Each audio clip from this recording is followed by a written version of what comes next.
qarnigan 21aad waxa caalamka guudkiisa wali ka taagan 7 dhisme oo loogu yeedho 7da mucjise ee caalamka kuwaasi oo ay dhidibada u taageen qooman bariya qaar ka talin jiray dhulka laga bineeyay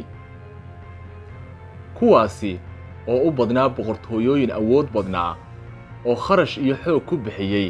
dhismayaashan haddaba mooga waxaynu si gaar ah diiradda u saari doonaa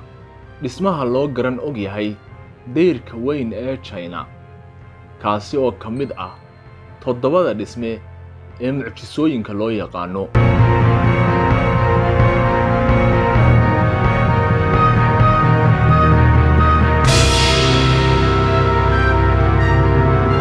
dayrkan waxaa hindisaha dhismihiisa lahaa isla markaana dhagax dhigay boqorkii bilaabay boqortooyooyinkii awoodda badnaa ee dynasty oo la odhan jiray Qin ama the Qin dynasty muddo ku siman qarnigii 3aad nabi ciise calayhi salaatu wasalaam ka hor dhismaha dayrkan ayaa socday muddo lagu qiyaasay 1800 ilaa 2000 oo sano isagoo ugu dambeyntii istaagay qarnigii 17aad nabi ciise calayhi salaam kadib xilligaasi oo ay talada haysay boqortooyadii ugu awoodda badnayd boqortooyooyinka dynasty ee la odhan jiray the Ming dynasty ama the Great Ming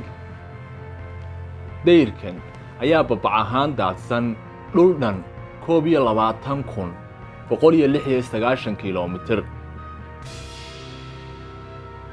isagoo oo qoton ahaan dhulka kor uga taagan 16 ilaa 26 feet joogiisa oo kala duwan awgeed dayrkan dhismihiisu kumanaanka sano qaatay ayaa waxaa la rumaysan yahay inay dhiseen maxaabiis dadka dambiyada gala ayay dayrkan u diri jireen boqortooyooyinkii kala dambeeyay ee soo maamulay dalka China halkii laga xidhi lahaa waxaa la sheegay in intii dhismaha dayrku socday ay ku naf waayeen maxaabiis lagu qiyaasay ilaa 400,000 oo qof xaaladaha ay ku shaqaynayeen oo aad u adkaa awgeed boqorraduna waxay odhan jireen dambiilayaashu ha dhintaan intii cid kale ku dhibaatoon lahayd waxaa jirta qormo suugaaneed ilaa maanta la hayo oo suugaanyahano ay hore ugu saadaaliyeen dhismaha dayrkan xilli aanay cidba ku tala jirin dhismihiisa sababaha ugu waaweyn ee dhaqaajisay dhismaha dayrkan ayaa kala ah in boqortooyadu ay doonaysay inay iskaga moosto weerarro ay ku soo qaadi jireen boqortooyooyinkii la jaarka ahaa iyo in bulshada laga ilaaliyo inay dhaqamada shisheeye ku soo fidaan inkasta oo dhismihiisa naf iyo maal badani ku baxeen haddana kumuu guulaysan inuu buuxiyo ujeeddadii loo asaasay dherarkiisa oo gaaban awgeed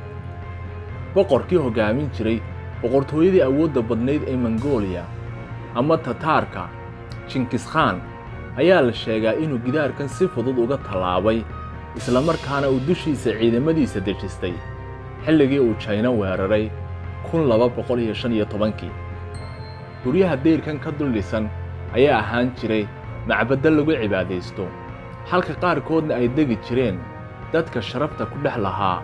boqortooyooyinkii dynasty sida General Guan Yu oo ahaa shakhsi sharaf ku dhex lahaa boqortooyadii Han dynasty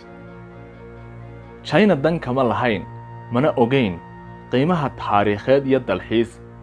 ee uu dayrkani maanta China u soo jeeday ilaa oo laga gaadhay qarnigii 19aad markaasi oo dalxiisayaasha ajnabiga ee dayrkan soo booqda ay China ku baraarujiyeen qiimaha aasaareed ee uu leeyahay